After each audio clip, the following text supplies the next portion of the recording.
Tashdile, this is Sakina Bhatt and welcome to Tibet This Week, a weekly news on Tibet, His Holiness the Dalai Lama and Central Tibetan Administration. Let's look at the headlines. His Holiness the Dalai Lama gives teachings on Maitreya's The Ornament of the Sutras. His Holiness the Dalai Lama's message to COP26. 45-year-old Tibetan monk released after serving a 5-year sentence. His Holiness the Dalai Lama and Central Tibetan Administration condole the demise of prominent Tibet supporters. The issue of Tibet's 11th Panchen Lama raised at 4th Geneva Forum. Knighthood conferred upon Tsering Jampa on her retirement day. Representative Kelsang Gyaltsen attends Mongolian and Tibetan Festival 2021 in Taiwan. Tibet MX observes Ofrenda in honor of Tibetans who died under China's oppression.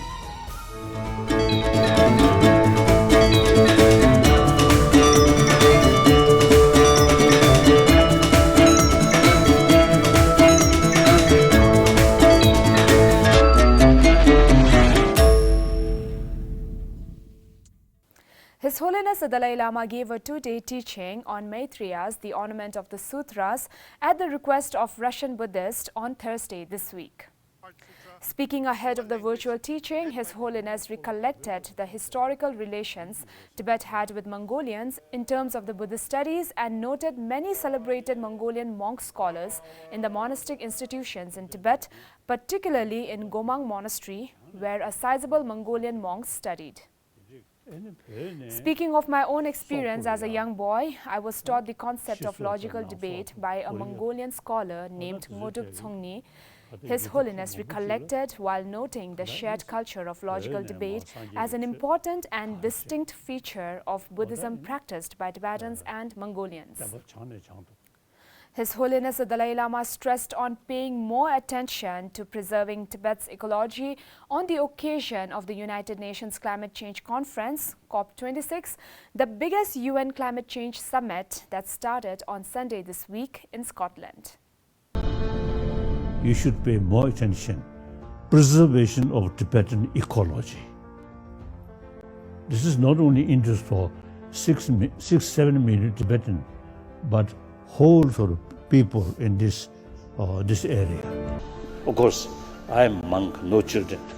But those people who have children and grandchildren, you have to take seriously about their future. We can go, of course, moon, now much easier. We can go Mars and some other sort of planet. But it is almost certain, impossible to settle there. So this planet is the only home. His Holiness the Dalai Lama also released a formal written message emphasizing the responsibility of every individual to protect the earth from global warming and climate change.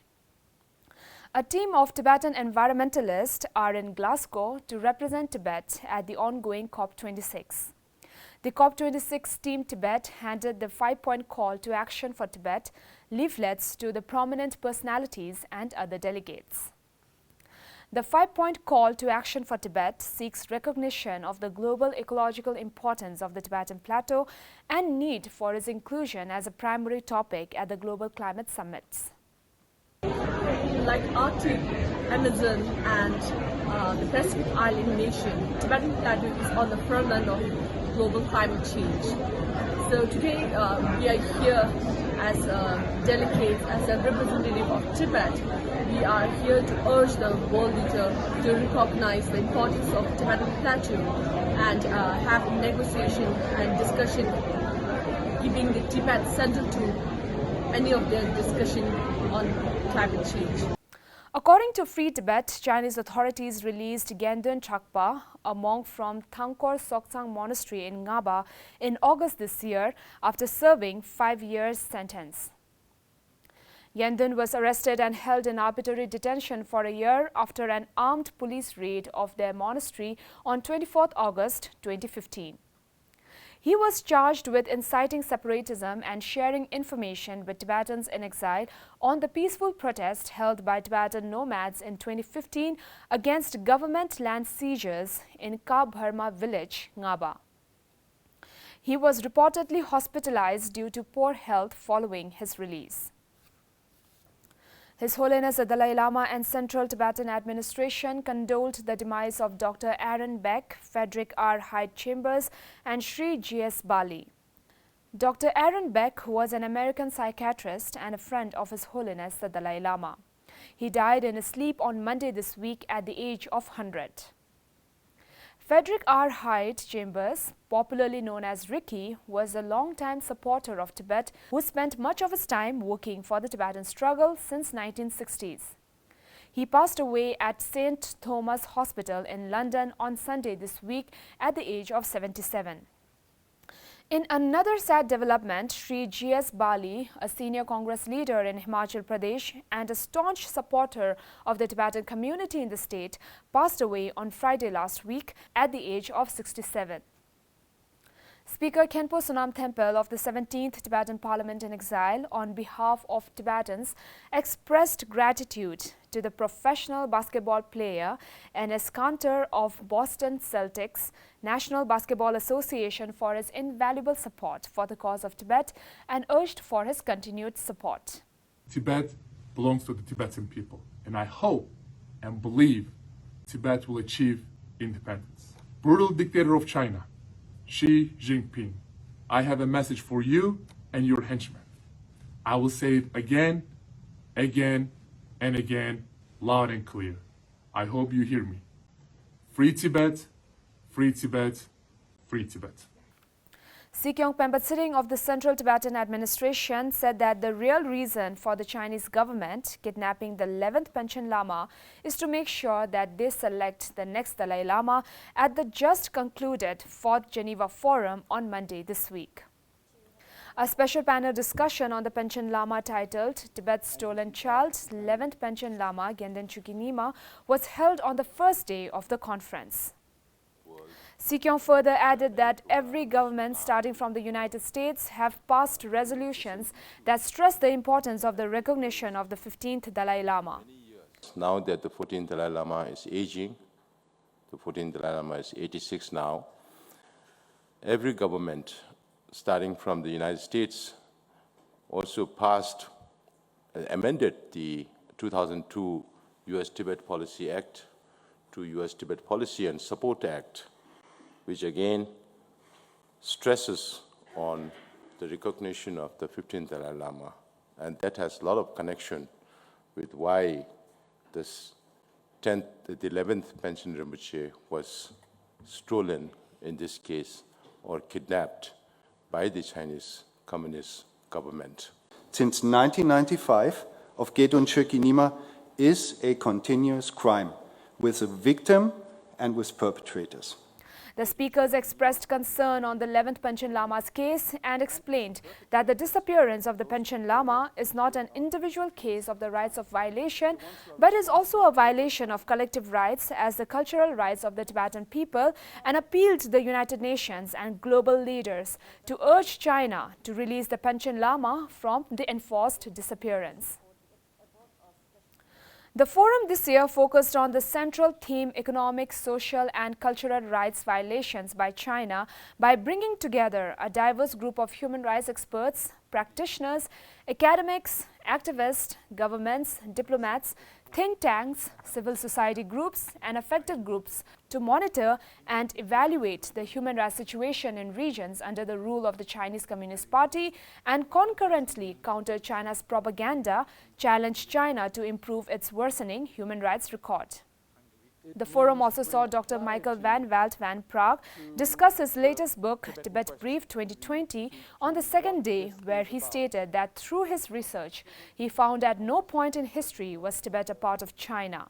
Principal finding of this project, of this book, of the second one, is that Tibet was, in fact, at no point in history was Tibet a part of China. I think this is really very important. Now, it doesn't mean, and I can say that with great confidence, it doesn't mean that Tibet did not have relations with the Mongols, that Tibet didn't have relations with the Manchus. They certainly did. The two-day Geneva Forum 2021 is jointly organized by Tibet Bureau Geneva and CTA's Department of Information and International Relations with an aim to build a network of organizations and experts focusing on human rights and religious freedom in China and develop coordinated efforts to challenge and improve China's human rights record. It also expects to strengthen mainstream media attention and public discourse on the deteriorating human rights record in most remote parts under the rule of the CCP. After the forum, Si Kyong met with senior officials from the Office of the United Nations High Commissioner for Human Rights based in Geneva on Wednesday this week. He also met Benjamin W. Merling, chargé d'affaires at the U.S. mission to the United Nations and other international organizations in Geneva. Si Kyong had earlier met Senator Roberto Rampi and members of Tibet Support Group in Milan and Tibetan community at Gepeling Buddhist Institute on Saturday last week.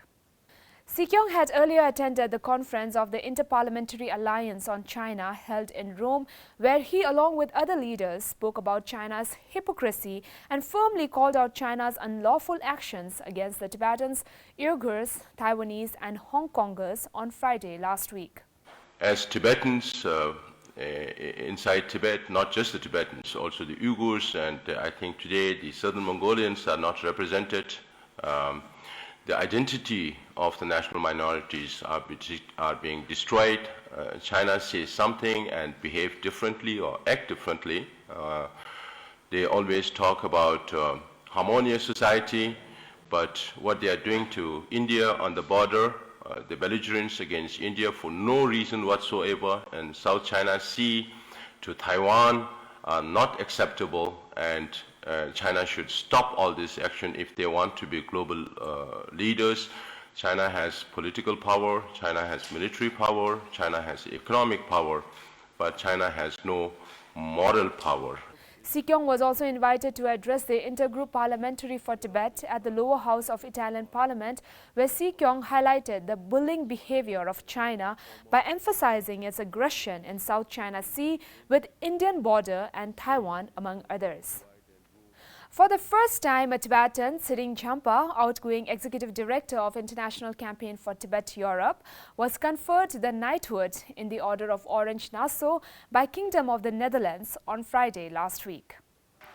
The award was conferred to Tsering Jampa by the Mayor of Utrecht City, Ms. Sharon Dijksma, at a reception held on the occasion of Tsering's retirement.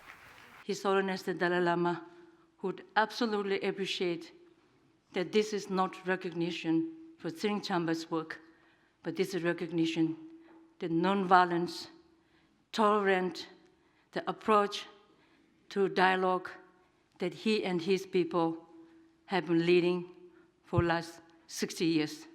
The Knighthood is one of the most prestigious medals in the Netherlands.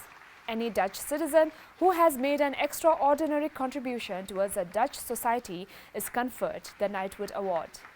The award comes from the highest level of the Dutch government.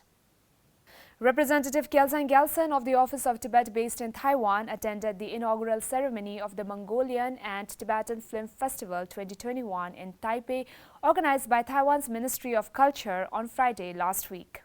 The film festival takes place from 29th October to 11th November 2021 in 3 Taiwanese cities, Taipei, Taichung and Kaohsiung. On Monday this week, the Tibet Support Group, Tibet MX in Mexico, observed Ofrenda in honor of Tibetans who have been killed by the CCP since the invasion and annexation of Tibet. The Day of the Dead is considered an important holiday for Mexican society. The Day of the Dead Ofrenda is held annually in front of the Ministry of Foreign Affairs building in Mexico City as a protest to complicit silence of the government of Mexico and to inform the population about the brutal human rights violations in Tibet. So much for this week. See you next time and have a good weekend.